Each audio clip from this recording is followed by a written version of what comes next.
Hello guys, আজকে আমি একটি বাচ্চা ছেলের ঘটনা তোমাদের কাছে শেয়ার করতে চাই।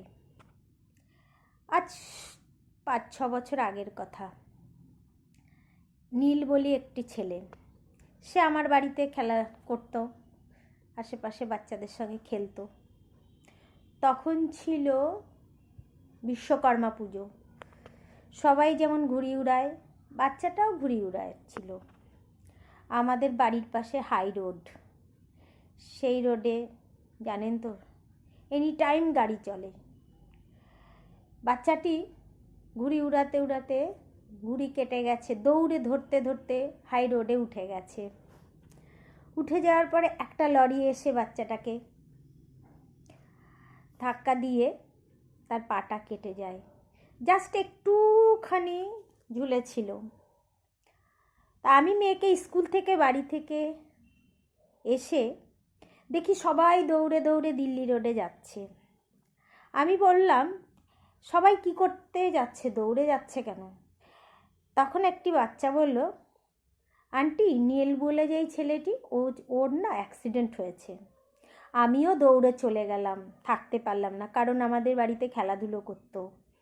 আমিও দৌড়ে চলে গেলাম, যেয়ে দেখি কত লোক ও শুয়ে দাপড়াচ্ছে, পুলিশও আছে সেখানে। আমি বললাম যে বাচ্চাটিকে হসপিটালে তাড়াতাড়ি নিয়ে যাওয়া হোক। সবাই বলল, কে নিয়ে যাবে, নেয়ার কেউ ছিল না। তখন পুলিশ যে দাঁড়িয়ে ছিল, স্যার কেউ যদি নেয়ার না থাকে আমি ওই বাচ্চাটিকে নিয়ে যাচ্ছি। বলছে যাবে, যান তাহলে।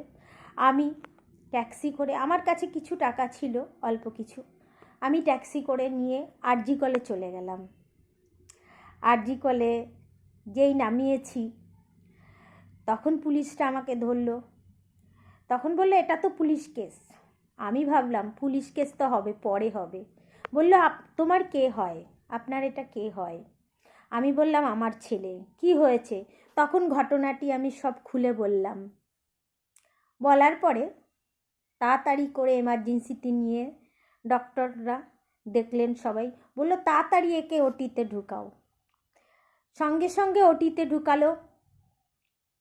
ছেলেটির সে পায়ের ভিতর রড ফড দিয়ে ওটি হলো। হওয়ার পরে যখন এই ঘটনাটা ঘটেছে তখন বিকেল হয়ে আসছিল। যখন ছেলেটির অপারেশন হয়ে গেছে তখন রাত 8টা বেজে গেছে। ওর বাবা মা তখনও মনে হয় জানে না, বাড়ি এসে সব ঘটনা শুনেছে।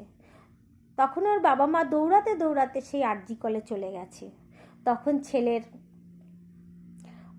অপারেশন হয়ে গেছে। ডক্টররা বললেন, এটা বললেন না আপনার ছেলে? আমি বললাম, স্যার আমার ছেলে, কিন্তু আমি আসল মা নই। এই যে এনারা বাবা মা, আসল বাবা মা। আমি পরিচয় দিয়ে তাড়াতাড়ি ছেলেটির সুব্যবস্থা করেছি। আজ ছেলেটা স্কুলে যায়, হাঁটাচলা করে, দেখলে খুব ভালোই লাগে। যেখানেই দেখা হয়, আন্টি তুমি ভালো আছো? আমি বলি হ্যাঁ বাবা আমি ভালো আছি, তুমি ভালো আছো তো? বলছে হ্যাঁ আন্টি। শুনলে প্রাণটা জুড়িয়ে যায়। Thank you. এটা আমার একটা জীবনের ঘটনা। এরকম আরও অনেকগুলো ঘটনা হয়েছে, একটা একটা করে শেয়ার করব। এর ভিতরে কোনো কিছুই একটু মিথ্যা কথা না, সবই সত্য ঘটনা। Thank you.